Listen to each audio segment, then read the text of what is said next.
Welcome back everybody to the Sweet Swatches show. This is the one with the UK connection this time around. I have Byron Defoe here and I have Owen Nolan. There are not really many other British players who are worth talking about. I do collect cards of a guy called Kevin Brown who used to play for the Manchester Storm. He has no memorabilia cards, but I have a really nice collection of his stuff. Tony Hand got drafted, of course, and I think that's about it. Oh, Steve Thomas is the other one, but I don't really have anything that's worth showing of his. Let's press on with Byron Defoe, now retired but played for Washington, I think it was Los Angeles Kings. The Bruins is where he made his name, and then he went to Atlanta for a while. Bruins cards are the best ones. Here's the first one. I'm going to try and get the distance from the camera right on these. I'm aware that it just doesn't like close focus stuff. This is a Parkhurst stick and jersey cards. It is the W of Sherwood with a whole load of dirt on it. Really good designs on these. Parkhurst have done some nice cards over the years, and some horrible cards as well. This one, I think, for me, shows the kind of player Byron Defoe is. This is gold autograph, and he's actually signed it in gold, which is just classy. There's no other way of putting that. So much for all these stickers and rubbish you get these days. That is a great autograph, and I think if somebody sent me thousands of cards to autograph, I'd be doing it properly as well. If somebody sent me thousands of cards to autograph, then something has gone very strange and I'm living in a parallel universe. Two private stock titanium draft day cards for you here. The first is a jersey card. This is a 3-colour one, and it's very unusual because of the Boston 3rd jersey, the alternate one, the yellow one with the bear on it, has produced this kind of odd diagonal effect. They had, I think it was yellow jersey with black and white diagonal stripes on it. I can't remember off the top of my head, and obviously the picture on the card isn't right, which is really frustrating. I do think that's one thing they do need to do. That is, of course, if Upper Deck are actually using genuine jerseys, because I'm starting to think that they're not, which bothers me a lot. I think that if you're getting something that you're paying a lot of money for, then the jersey could at least be real. And I noticed that the wording on the back of their thing has changed, which is, I don't know, what can you do? How far can you go ripping people off until they just boycott you? It's a real shame. Maybe Upper Deck should just try that again. Stick to producing base cards for the time being. Just on the on and off note, here's the McDonald's set that I'm collecting, and they're lovely cards. And you think, okay, well, if you can do that so well, just stick to that. Don't bother with the stuff that everybody thinks you're ripping them off. The whole football exclusives thing, yeah, just wrong. I don't know what Beckett are playing at either. Anyway, this is the other draft day card. Just open the case on that. This is the patch variation, and as you can see, good patch. That, I think, is part of a letter or something. I'm not completely sure, I must admit. As I say, I've not got a good picture of the yellow 3rd jersey, so I can't have a proper look at where these patches might be from. A couple of good multicoloured ones there. Okay, be a play game used. This has got a fat seam on the jersey itself. Very obvious where that's from. And then a nice little bit of stick. I think that's possibly part of the S of Sherwood. That's a pretty cool design.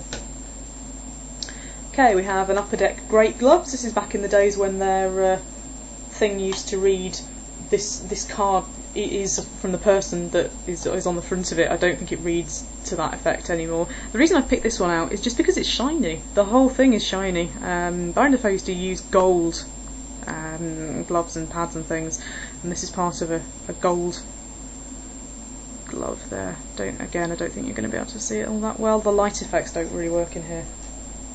Our house is quite dark at the best of times. It's just not a good time of day. Okay, so moving on to Owen Nolan now. Got some very nice Nolan cards I picked up in an eBay bid, quite cheap as well, and was sent far more than I'd even realised was in the lot. So we start with this. This is an Owen Nolan Parkhurst NHL Heroes with Ted Lindsay. Now, if that's not a genuine piece of jersey, then it's just a bit of fabric they found in a bin somewhere, because that is a very, very old bit of jersey. And the Owen Nolan one, as you can see, is a nice 2-colour swatch there. I have far more Nolan cards than I'm going to show you in this video. I've got 3 Ultimate Memorabilia cards, but we'd be here all night if I showed you everything.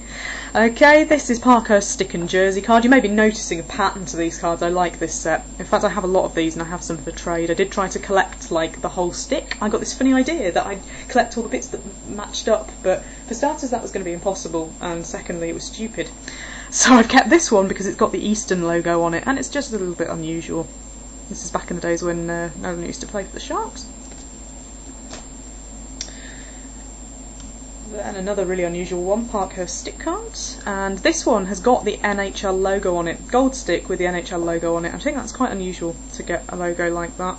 That was a nice pickup. I used to have 2 of these, but this was the one I decided to keep. The other one I think I traded. We then have this one here, again, fat seam, the E of Eastern. I have a few of these because again I was trying to collect Eastern, so if you're interested just let me know. This is a good time to plug actually, sportscardforum.com, which is where I do all of my trading.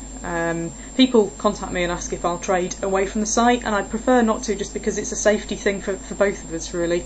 You don't know who I am, I certainly don't know who you are, and it would be nice to be able to do it through some sort of a middleman. Okay, moving on to his Leafs days. This is an Upper Deck Ice, Auto and Jersey, and I like the Ice jersey cards because you can see through the jersey patch, and obviously with this one in particular. You can see my finger through it probably, and a nice autograph there. Ice Authentics. As I say, wasn't expecting that card. I bought a big lot of own Nolan cards and they sent all sorts of things. Really nice patches, some jersey swatches, and this. And the one with the Ted Lindsay card on it.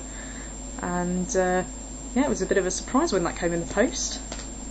And then last but not least is from this year. This is a SP Game Used Edition jersey and patch.